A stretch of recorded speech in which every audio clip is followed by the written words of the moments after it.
Voltamos com a nossa conversa com o ex-jogador de basquete, o Zé Geraldo.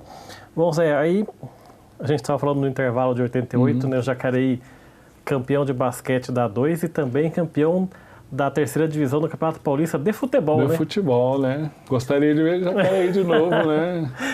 Seria interessante. 88 rendeu pro esporte de Jacareí. É, rendeu, foi bacana mesmo. Você falou da torcida no bloco anterior, que tinha algumas que era difícil jogar, e umas semanas atrás o Edivar Simões veio receber o título de cidadão jacareense aqui na Câmara, né? E ele falou que uma das coisas que mais marcou a carreira do Edivar Simões era quando ele vinha aqui em Jacareí como adversário e a torcida era uma das torcidas mais inflamadas, que contagiava o time. Era isso mesmo? Era isso mesmo. A torcida sempre foi dessa forma, né? Mas aquela forma respeitosa, né? De torcer mesmo pro time, né? Quando eu falei para você a questão de problemas, seria alguma cidade que a gente ia jogar, tipo Oswaldo Cruz, que a gente já sabia que ia ter, né? Ia ter encrenca. Então, né? Mas Jacareí sempre foi o torcedor. Hoje, se montar um time, você pode ter certeza que, né, um time aí para disputar Campeonato Paulista de adulto, com certeza a torcida vai comparecer, né? Não, ainda mais que Jacareí tem uma história no basquete, né? Anos 60, anos 70, anos 80 e anos 90, né? Anos 90, né? E agora teve uma participação, não de forma tão efetiva, né? Mas de 2010, eu não sei até que ano aí, teve uma participação até razoável no basquete, né? Daí, aí, assim, como não tem patrocínio, é difícil continuar, né? É impressionante, né? É difícil. Você manter uma equipe, né? Taxa de arbitragem, tudo isso a gente sabe que não é barato, né? Então, tem que ser uma coisa muito bem organizada mesmo. E aí voltamos, a gente estava em 88, aí o time é desmontado. Você vai para onde depois? Eu fui para Jales, né? Para Jales? Quando eu falei para minha esposa, ela falou, Lages? Eu falei, não é Lages, não, é Jales mesmo. Porque Lages é Santa Catarina, né? É Jales, interior de São Paulo, perto para lá de São José do Rio Preto. Quando eu pensei que estava chegando, ainda faltava 3 horas ainda. Aí é quase na divisa mesmo. Se você pegar um pouquinho mais, tem Santa Fé do Sul, aí já é Mato Grosso, né? Caramba! Aí eles montaram um projeto lá, que até rendeu um tempo bom lá, e boa equipe, né? A nossa equipe foi a primeira, lá em Jales, que abriu as portas, né? Infelizmente, igual o Jacareí, acabou também depois, né? Durou quanto tempo lá você? Eu fiquei, na realidade, eu fiquei um ano lá, e no ano seguinte, o Zé Boquinha, né, que hoje é comentarista da ESPN também, me chamou para jogar no Flamengo. Lá no Rio? No Rio, exatamente. Só que lá em Jales, depois que eu saí, eles montaram um time mais forte do que era o meu time lá, entendeu? E o Rio era o Flamengo nessa época, ele estava no estágio de jogar só o estadual, né? Não estava naquele auge mas tinha uma excelente equipe. A gente disputava, fazia amistosos contra time do Sul, de São Paulo, e ganhava, às vezes perdia, mas sempre jogo complicado, assim, né? E como é que era para sua esposa ir mudando de cidade? Como é que ela ia se adaptando? Com relação a isso, é até legal, que ela é uma pessoa assim que se adapta, né? A gente até brinca quando ela vai conversar com a colega dela lá em Salvador, ela fala o baianês, né? Quando ela vai falar com meus parentes lá em Minas, ela fala igual mineiro, entendeu? Ela fala que então ela não tem dificuldade assim de adaptação, né? Sempre apoiou. Sempre apoiou, né? Claro que chegou um momento que a gente já não tinha como mais, os lugares que eu fui convidado já não tinham estrutura assim, né, para levar a família, mas foi bacana. E aí você sai do Flamengo e vai para onde? Do Flamengo eu voltei para o Minas Tênis Clube, né? Lá para a terra natal. Voltei para a terra natal, né? Meu filho nasceu, aí dá um ano, né? Quando ele fez 1 ano, eu estava jogando lá no Minas Tênis Clube de novo, né? Aí nesse ínterim aí, a gente teve anos 90, que acho que foi o auge do basquete nos Estados Unidos, né? que Exatamente. montou aquele time dos sonhos. Nossa, Com Michael maravilhoso, Jordan, né? Shaquille O'Neal, né, o Magic Johnson. Aham. Como é que é você assistir isso na televisão? Você que era jogador de basquete. Era muito legal. Inclusive nessa época, né, dos anos 90, eu tive com a equipe, isso eu já não estava mais eu já tinha passado uma fase e estava jogando lá no Paraná, no clube, no time de Ponta Grossa, né? E nós fomos fazer uma excursão para os Estados Unidos, jogar contra os times universitários lá. Jogamos com um ginásio cheio, né? Universitário, sem aquela torcida, aquela festa maravilhosa que o americano sabe. Que lá os jogadores saem das universidades, né? Para ir para o time, exatamente. Né? Jogamos contra time da NCAA, né? E fizemos uns jogos bons, college também, que era times um pouco mais fracos, né? E depois, no retorno, aí eu participei da equipe de Jacareí, que subiu para a divisão, para a primeira divisão, né? Que foi nossa equipe da 2, que a gente tem um grupo até hoje, né? Uma equipe assim muito unida, foi uma coisa assim. Esse é o de que ano? Esse é o de 96. 96. 96. Aí quando foi em 97 que veio a equipe que não permaneceu por falta de patrocínio, né? Que veio o Israel, que era a seleção brasileira, vieram vários jogadores de nível de seleção para jogar para o Jacareí, mas só que não conseguiu manter. Né? Essa passagem que vocês tiveram de excursão lá nos Estados Unidos, jogando contra os times da universidade e tal, a diferença era brutal realmente ou não? Não, a diferença técnica até para as equipes que a gente jogou não era tanto assim. Não era? Não era não. Na realidade, é porque se você for ver lá, né, o número de equipes lá, né, eu não sei exatamente o nível das equipes que a gente jogou, mas não tinha muita assim diferença técnica na época que a minha equipe também de Ponta Grossa já era uma equipe já mais jogava mais tempo junto, né? Jogadores mais tarimbados assim, então já sabia controlar mais o jogo, né? A sua posição sempre foi qual? Sempre pivô. Pivô, sempre pivô.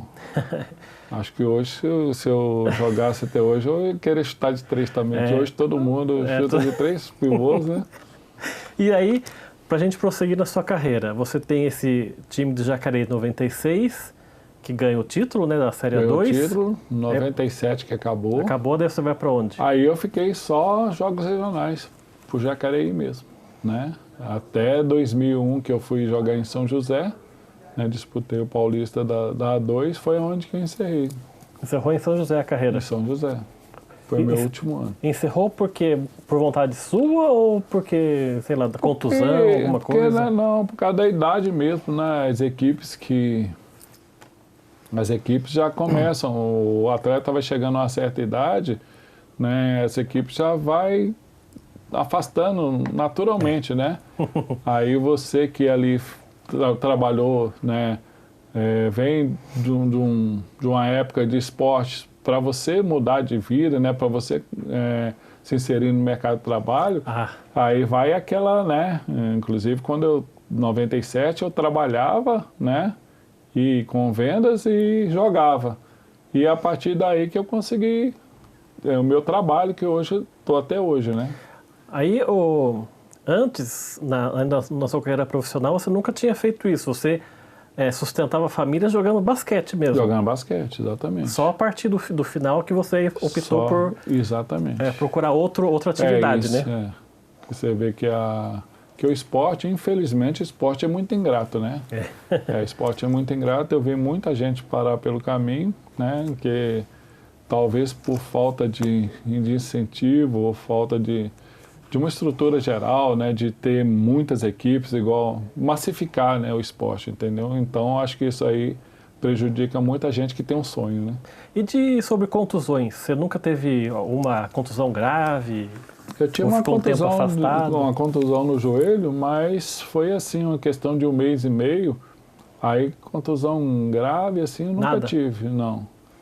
A única coisa que me incomodava muito é quando você fazia um esforço muito grande, tendinite, né, no joelho, aí que prejudicava um pouquinho, assim, né? Questão de colocar joelheira para diminuir a dor, para na hora do impacto, né? Não dar muito reflexo. Mas fora isso eu não tive, não. A não ser uma fratura no braço, né? Que o meu colega Rogério, nos jogos regionais, ele caiu em cima do meu braço, aí foi o tempo que eu fiquei mais... Coisas de rotina, né? Coisas do jogador. de rotina. E tem muito jogador aí, falando de futebol, que quando eles falam que quando chega uma certa idade, como você falou, aí a cabeça pensa um jeito, mas a perna não acompanha, né? Isso também acontece, né? Exatamente. É porque, na realidade, quando você está passando o estágio ali de seus 32 anos para frente, você não consegue perceber, mas outras pessoas conseguem, né? Tanto que no estágio que eu estou agora, eu fazendo exercício, fazendo academia e tudo, um jogo de veterano, eu falei, vou experimentar dar uma enterrada. A hora que eu entrei na quadra, vi que não é mais nada aquilo, né? A cesta estava mais alta. A cesta estava mais alta, o chão estava te prendendo, entendeu? Então tinha tudo isso, né? Então,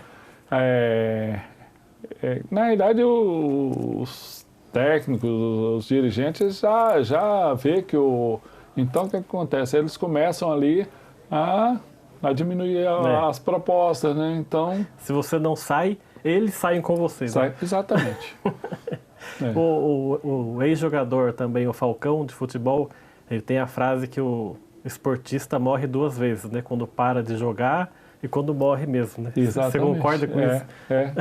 É bem isso mesmo. Quando você encerrou sua carreira em 97, Na verdade, eu encerrei em 2001. 2001. As primeiras semanas, os primeiros meses, foi difícil para você acostumar a ficar em casa e não ir para a quadra, treinar? Tá. É que, na realidade, eu falei em 97 que eu só jogava mesmo e comecei a trabalhar. Isso. Né? Mas isso durante um período curto, né? Em 2001, quando eu encerrei mesmo, eu já trabalhava e jogava, entendeu? Então já... Mas mesmo assim você não sentia falta depois que acabou?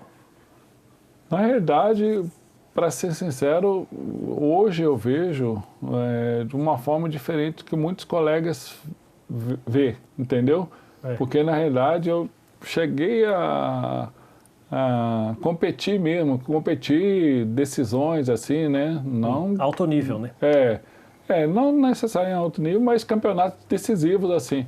Então, para mim, hoje, eu ir numa brincadeira assim, para mim já é mais difícil, eu não tenho tanta vontade, né? Quanto quem encerrou a carreira com 20 anos ali, alguma coisa assim, que tem aquela necessidade hoje, né? Mas, de vez em quando, eu ainda brinco com o pessoal lá, mas é muito raro. Porque tem ex-jogador que sonha que está entrando no campo, né? Que sonha que está jogando. Mas eu falo para você, o esporte amador é muito complicado, é muito difícil. Né? Então...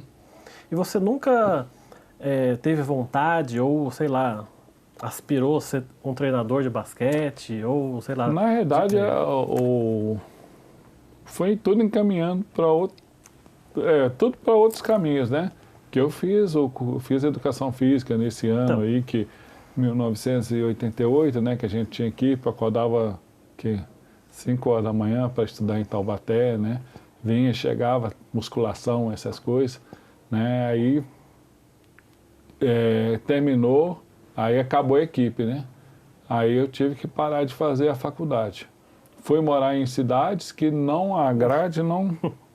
Então eu teria que começar de novo o curso. Aí foi levando, foi indo e acabei abandonando a educação física, né? No caso que seria... Mesmo como técnico, você também nunca quis? Não, nunca tive a oportunidade. E hoje mais é direcionado a quem estudou, né?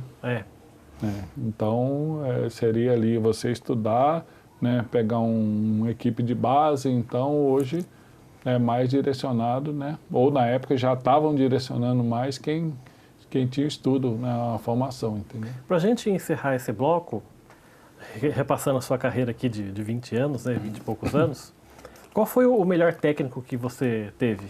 Eu tive vários técnicos bons. Por exemplo? Mas vou falar assim, tem aquele que é mais exigente, né? Igual o Valdir Pagan Pérez, né?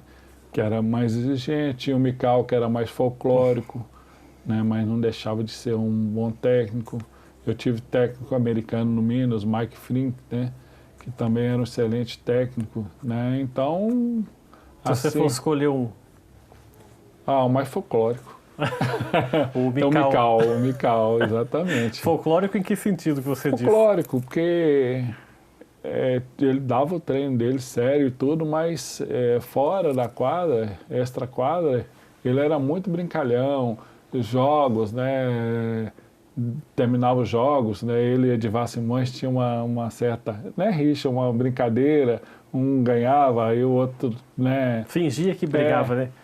Fingia que brigava, exatamente, né? Alguma coisa assim, né? Que deixa o ambiente menos pesado, né? E se você fosse hoje escalar um time de basquete com você no elenco e com os jogadores que você jogou, quais são os 4 parceiros que você ia escolher para jogar com você? É difícil, o pessoal vai ficar chateado. Fala, vamos ver. Eu escolheria hoje, né, que jogou comigo o Gerson, né, que falecido, né, que jogou, né, tem o Mingão, que jogou comigo aqui em Jacareí, né, tem o Agra mesmo, né, que faz parte dessa equipe aí, E? o Pai Negro, né, o Pai Negro era um armador assim fantástico, pena que ele se perdeu, né, mas era um cara assim, né, que eu acho que se tivesse preparado ele, na época também era mais complicado questão de NBA, mas se fosse uma pessoa preparada, uma pessoa, né, durante a carreira dele tivesse uma instrução assim, ele poderia até ser um jogador de NBA, entendeu? É que nos anos 80, se eu não me engano, acho que eu já ouvi o Oscar falar disso. Anos 80, se o jogador brasileiro fosse para a NBA, não podia jogar na seleção, né? Não podia, exatamente. Por isso que o Oscar não foi para a NBA para poder jogar pela seleção brasileira, né? Exatamente. Tinha isso, né? É isso mesmo. Então a sua seleção não, o seu time que você tá... Eu não acredito, eu não lembro se eu escalei todos, se eu escalei... Vamos ver. Zé Geraldo, o Agra, né? O Agra, O pai... o Gerson, O Gerson o Pai Negro. e... Quem mais que eu joguei assim que eu possa... O Mingão. Mingão. Mingão. Tá certo. Vamos fazer então mais um intervalo aqui. Daqui a pouco tem mais histórias do Zé Geraldo aqui no Gente em Destaque. Até já.